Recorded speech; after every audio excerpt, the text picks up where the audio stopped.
श्री स्वामी समर्थ मंडळी, आणखी एका नवीन व्हिडिओमध्ये मी मनीषा डोके सर्वांचं स्वागत करते। तुम्हाला टायटलवरून लक्षात तर आलंच असेल, आजची ही रेसिपी शेपू भाजी ची रेसिपी आहे।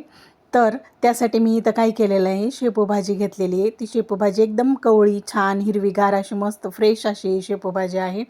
तर या शेपू भाजीला काय करायचं, एकदम बारीक असं चिरून घ्यायचं, एकदम बारीक चिरून घ्यायचं। मी तर सगळी शेपू भाजी बारीक अशी चिरून घेतलेली आहे।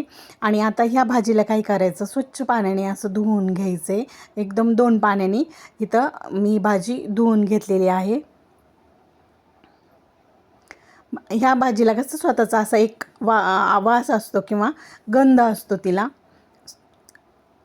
तर मी इथं भाजी धुवून घेतलेली आहे। आता इथं काय केलं, गॅसवर मी कढई मांडून घेतलेली आहे। आणि त्या कढईमध्ये आपल्याला जेवढं हे आपल्या तेलाच्या किटलीमधल्या 2 पळ्या तेल मी घातलेलं आहे।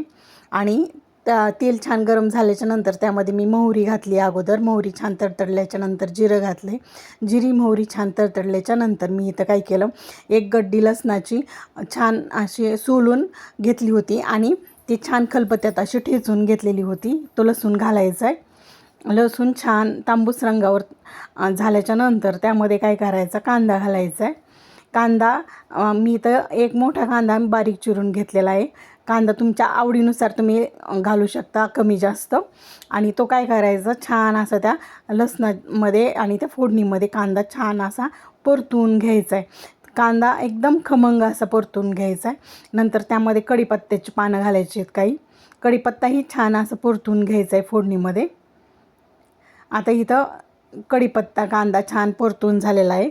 नंतर त्यामध्ये काय करायचं, मी इथं 5-6 हिरव्या मिरच्या छान खलबत्त्यामध्ये ठेचून घेतल्या होत्या, त्या घालायच्या आहेत। ठेचलेले तुम्ही त्यामध्ये हिरव्या मिरचीचे तुकडेही टाकू शकता तुमच्या आवडीनुसार, किंवा ठेचूनही टाकू शकता। मी इथं ठेचूनच हिरवी मिरची घातलेली आहे। मी मिरची ही छान अशी फोडणीमध्ये परतून घ्यायची, की जेणेकरून तिचाही कच्चेपणा दूर होईल। अशा पद्धतीने मिरची त्यामध्ये परतून घ्यायची आहे। आता या ठिकाणी इथं काय करायचं, आपण जी धुवून घेतलेली बारीक चिरून घेतलेली शेपू भाजी होती की नाही, ती घालायची आहे। आणि छान त्या कांद्यामध्ये ही भाजी इथं परतून घ्यायची आहे। त्या फोडणीमध्ये भाजी छान, माझी भाजी या ठिकाणी पूर्ण अशी शिजेल इथपर्यंत छान परतून घ्यायची आहे। आता ती भाजी शिजण्यासाठी त्यामध्ये आपण अगोदर आता इथं काय केलं, मीठ घालून घेतलं आहे। मीठ घातल्यामुळे काय होतं, भाजीला पाणी सुटतं आणि भाजी छान इथं मऊ अशी शिजली जाते। आता इथं भाजी आपली छान शिजली गेलेली आहे, मऊ झालेली आहे। आता या ठिकाणी इथं या स्टेजला आपण काय करायचं, याच्यामध्ये बेसन पीठ घालायचं आहे। बेसन पीठ मी अगोदर थोडंच बेसन पीठ घालून पाहिलं आणि ते छान परतून घेतलं आहे। नंतर आणखी मी ह्याच्यामध्ये बेसन पीठ घातलं आहे। आणि हे बेसन पीठ काय करायचं, इथं छान असं परतून घ्यायचं आहे बरं का, या भाजीबरोबर। ते बी छान असं भाजलं गेलं पाहिजे, जास्तही भाजलं गेलं पाहिजे नाही, की जेणेकरून त्याचा करपट असा गंध येईल। असं फक्त ते तेलामध्ये आणि त्या भाजीच्या फोडणीमध्ये ते परतून घ्यायचे।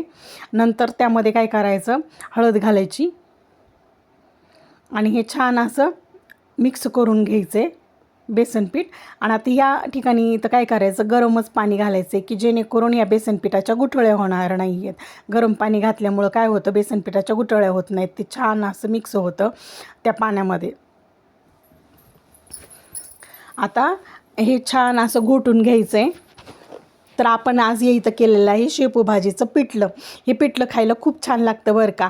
या पिठल्याला तर पिठल्याचं स्वतःचा स्वाद आणि ते शेपू भाजीचा स्वाद असतोच। शिवाय वरून मी आता ह्याच्यामध्ये काही अखंड शेंगदाणे पण घातलेले आहेत। शेंगदाणे तुमच्या ऐच्छिक आहेत, तुम्ही घालू शकता, आपल्या इच्छेनुसार ते घालू शकता, किंवा नाही घातले तरीही चालतील। तर आम्हाला आवडतात त्याच्यामुळे मी इथे शेंगदाणे घातलेले आहेत। आता इथं आपलं शेपू भाजीचं पिठलं तयार आहे। शेवटी मी ह्याच्यावर काय केलं, कोथिंबीर घातलेली आहे आणि कोथिंबीर ही छान त्या पिठल्यामध्ये मिक्स करून घेतलेली आहे। आता इथं पिठलं तयार झाले, आता आपण सर्व करू। इथं चांगलं 15 मिनिट हे पिठलं आपण शिजवून दिलेलं आहे। तर आता या ठिकाणी आपण हे पिठलं तयार आहे। अशा पद्धतीने शेपू भाजीचं पिठलं खूप छान लागतं बरं का। या पद्धतीने तुम्हीही शेपू भाजीचं पिठलं करून पहा।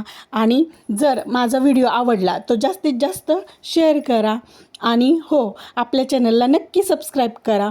बाय, पुन्हा भेटू पुढील व्हिडिओमध्ये।